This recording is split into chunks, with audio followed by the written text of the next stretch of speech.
I've worked as a forest ranger for almost 10 years. You see a lot out here. Animals, storms, hikers who lose their way. But this story, this one still keeps me up at night. It happened last fall. The park was quiet. Cold wind was blowing through the trees, and most people had gone home for the season. Just a few campers remained, mostly older folks who liked the silence.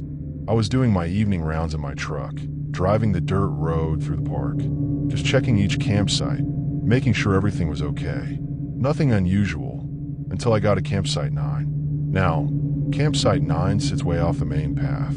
You have to turn down a gravel road that barely gets used. Most campers avoid it because it's too far from the bathrooms and water pumps. But that evening, I saw a small gray camper parked there. It was strange. The permit box was empty. No one had registered that spot.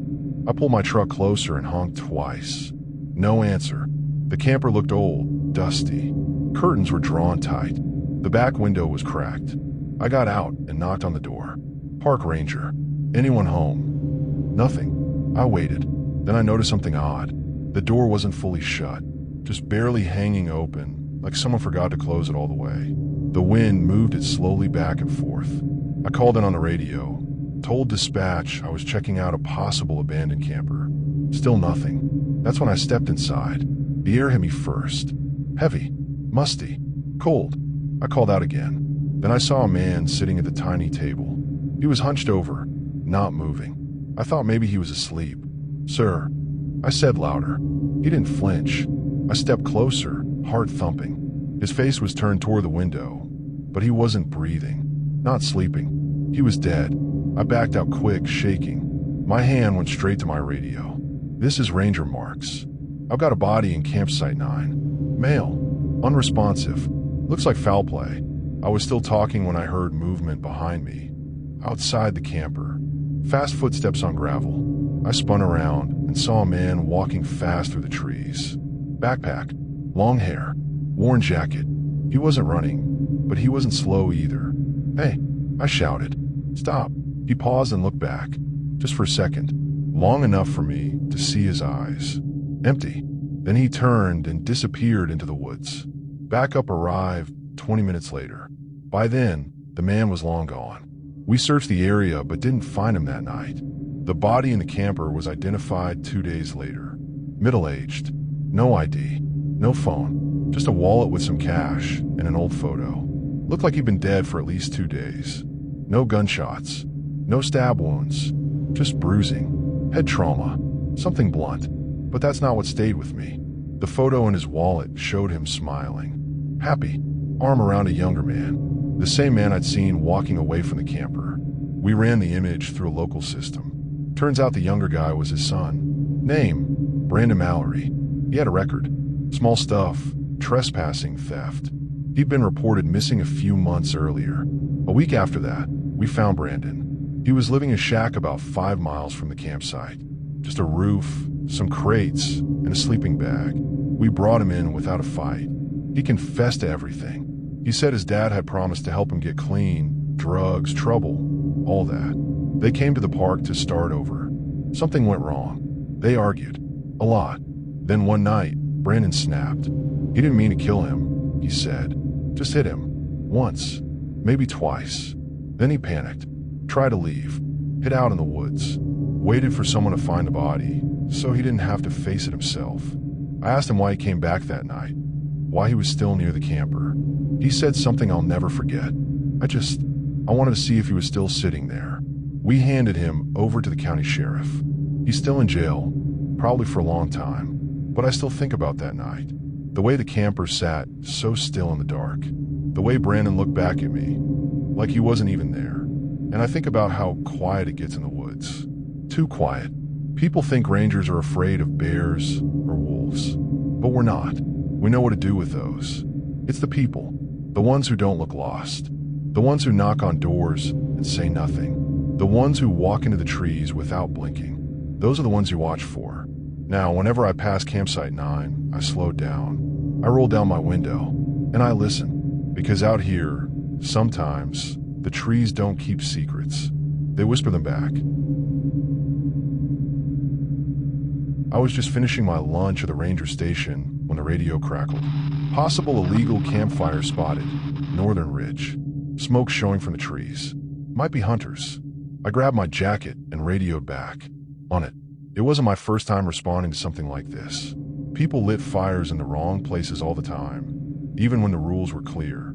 Still, something about the way the dispatcher sounded, quick and nervous, made me uneasy. I drove out alone. The dirt road was rough, bouncing my truck with every turn. As I got closer, I rolled the windows down. That's when I smelled it, with smoke. Fresh. The trail was blocked, so I parked and went on foot. Tall pine trees lined the path, and the forest grew thicker with every step. After about 15 minutes, I saw it. A thin column of smoke rising through the trees. I crouched down and moved slow. Whoever was out, there wasn't supposed to be. And sometimes, those people don't like to be found. That's when I saw the fire. A small flame burning low in a clearing. 2 men stood nearby, one sharpening a knife, the other crouched near a tree. No tent, no food, just weapons and a few bags on the ground. And just like that, I knew they weren't campers. We decided to step out into the light. Park rangers. I called out. This is a protected zone. You're not supposed to be here. The man by the fire stood slowly. His face didn't show any fear. We're just camping, he said flatly. Didn't know this area was off limits. I didn't believe him. Neither did Joe. There's no trail here. And we saw traps on the path, Joe said. That's illegal. The second man shifted. He had something long strapped to his back. A hunting bow. Look, I said, trying to stay calm. We're not here to fight, but we need to ask you to leave the park. Now. The 2 men stared at us. The one with the bow didn't speak, but the one with the knife smiled just a little. I don't think we're leaving tonight, he said. Joe's hand moved to his radio. That's when I saw it. Behind the fire, near the base of a tree, was a rope trap. A snare, ready to snap tight around someone's leg. They had set it for animals, but it could just as easily catch a person. Watch your step, I whispered to Joe. He nodded and clicked his radio. Ranger base, this is Unit 2. We need backup at Grid 17, north side. The men heard it. The one with the bow stepped back into the shadows. And then they ran. Not toward us, into the woods. Fast, like they knew the forest better than we did. We didn't chase them. It was too dark, too dangerous. Instead, we marked the location and waited for backup. When more rangers arrived, we searched the area. The campfire was still warm. The traps were still in place. But the poachers were gone. We followed tracks through the woods and found more traps. Big ones. Some had meat tied to them. One had fresh blood. Then we found something worse. An old cabin, half buried in vines. No windows, just wood and rust. Inside were tools, ropes, knives, and bones. Deer bones, mostly, but not all of them. A few looked too big. A park detective later confirmed what we feared. Some of the bones belonged to a missing hiker. We never found the poachers again, but they had been using that cabin for months, maybe years. Hunting, trapping, and worse. We closed the area to the public. No one's allowed past Grid 17 anymore. Now, when I walk that part of the woods, I always look over my shoulder. I don't trust the quiet.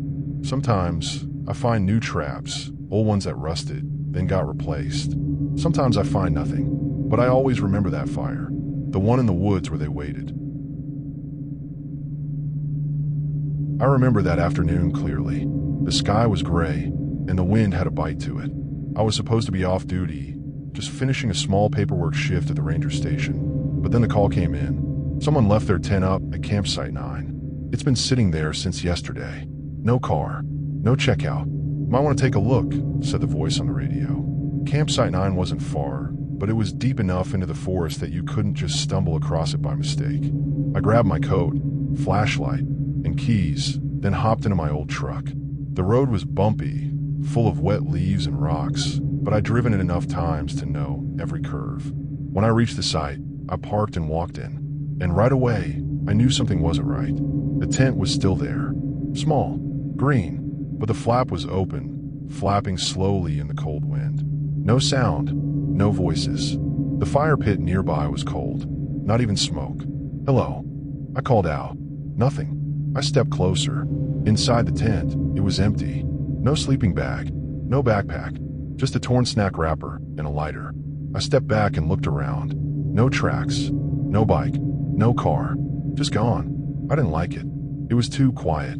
I radioed the station. Checking campsite 9. 10 is empty. Looks abandoned. I'm gonna look around. About 10 minutes later, my coworker Emma showed up. She was calm, like always, but I could see the worry on her face as she stepped out of her truck. "This doesn't feel right," she said, walking up beside me. We started checking the area, calling out in case someone was nearby. That's when Emma stopped. "There," she whispered. About 30 feet into the woods, something caught the light. It was a sweatshirt. We walked over. The sweatshirt was lying next to a torn backpack. Some food, a phone with a cracked screen, and an empty water bottle lay in the dirt. There were scratch marks on a tree nearby. Fresh ones. "Think they ran?" I asked. "Or were chased?" Emma said. "We kept going. The air got heavier. Even the trees seemed closer together. And then we heard it.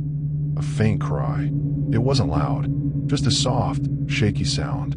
Like someone crying and trying not to. We ran toward it. Flashlights swinging in the shadows. After pushing through some brush, we found him. A young man, maybe early 20s, slumped beside a rock. His hands were scratched. His clothes dirty. His face pale. "They took her," he said, his voice hoarse. "They had guns. They took Kayla." "Who took her?" Emma knelt beside him. "Two guys. Big. One had a beard. They came in the night. So they wanted our phones, our money. We gave them everything, but they said it wasn't enough. They took her. Said I better not follow." I looked at Emma. Her jaw was tight. "We need to get help," I said. Emma radioed the station, calling for backup and search teams. The man couldn't walk far, so I stayed with him while Emma ran back to the trucks to guide the others in. The sun was almost down now. The forest was turning black. Every twig snap made my heart beat faster. When the search team arrived, dogs were brought in. They picked up Kayla's scent fast, heading deeper into the forest. We followed. No one spoke, just the sound of boots on leaves and the dogs pulling their handlers forward. Then, after what felt like forever, when the dogs barked, we rushed ahead and found her. Kayla was tied to a tree, hands shaking, eyes wide. She was cold and scared, but she was alive. They ran when they heard voices. She whispered. They said they'd come back if I screamed. We got her back to the trucks. She and her friend were taken to the hospital. They were shaken, but safe. The two men, they were gone. The park was closed the next morning. We searched everywhere.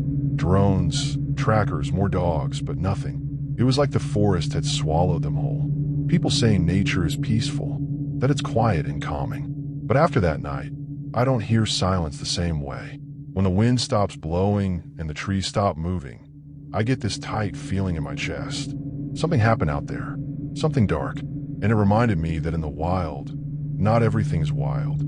Sometimes the scariest thing in the woods is a person. Now, whenever I walk past campsite 9, I remember that torn tent, that pale young man, and Kayla's shaking hands. And I always look over my shoulder, just in case.